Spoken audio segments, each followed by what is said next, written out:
goal for EXO-226 was really to create something that we could shoot in a very short amount of time using the resources that we had available, but also make it feel like it might have been part of a bigger project or a teaser for a much bigger project. And 3, 2, 1, action! Because for the first time in my life, I was wrong about something. We're so used to using green screen that we have a little bit of extra time to map out what that world looks like in post.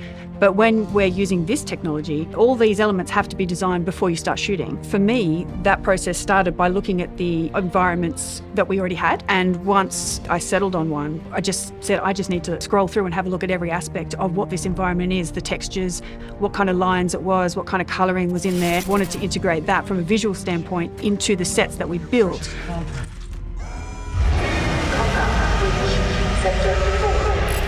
So one of the things that I wanted to do with this project was really work towards finding a way to marry virtual production with a practical set. And so using in-camera visual effects in a way that ensured we were doing sort of high concept visuals, but on very little money and resource. And the main reason for that is as a way to experiment what could be possible. It was very intentional for us to put a very distinct time frame from the start of production to all the way to the end, and that included coming up with the script, coming up with the concept, going through a couple of drafts, then building the set itself and designing that set so that it integrated well with virtual production and in-camera visual effects.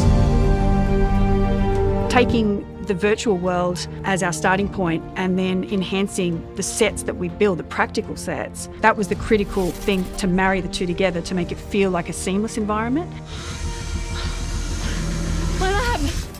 Shooting on the virtual wall was an unparalleled opportunity. I mean, quite often you have to go and do these specialised workshops to get the chance to learn about the tech and how it works, and even then you don't get the opportunity to get hands-on and use it. So this was incredible.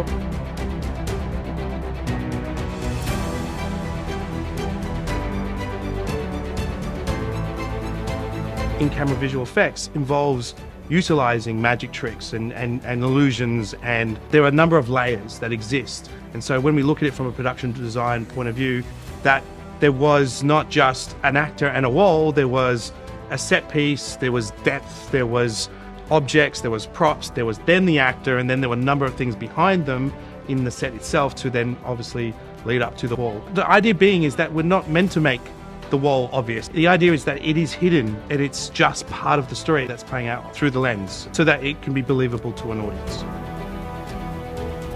Just say it! Because for the first time in my life, I was wrong about something. I was asked to serve as the sound recordist on set, and as a student, that was a fascinating opportunity. Marrying the virtual world to the physical world is a matter of getting the lighting right. Working together with camera and also the director, Denai, it was a myriad of conversations that were happening. As a student, it was an excellent experience.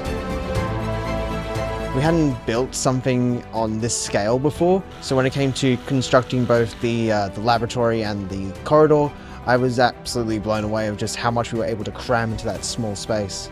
Filmmaking is more than just camera work, it's the production design, from creating the set to painting, adding all those extra details. When I arrived on set and saw what we had constructed, and I was just like, wow, this is the stuff we can learn in our class. It was harder than our student films just because it's a production this size, way more going on. It's very, very interesting and eye-opening, really.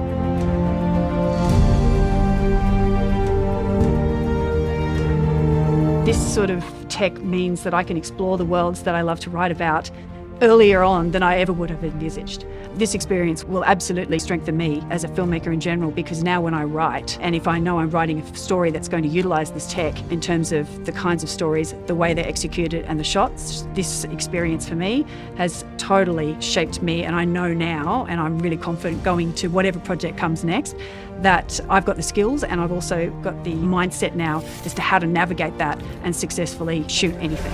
We can only hard push on the inside. I hope you're feeling nimble. push the envelope if you're going to have the chance to use this technology, because so many of the pros out there haven't even had the chance to use this yet. Any skills that you can gain and any mistakes that you make just make you a stronger filmmaker. It's important to take those chances or try something different that perhaps you hadn't thought of before, because that's how we grow. So don't be afraid to take a risk.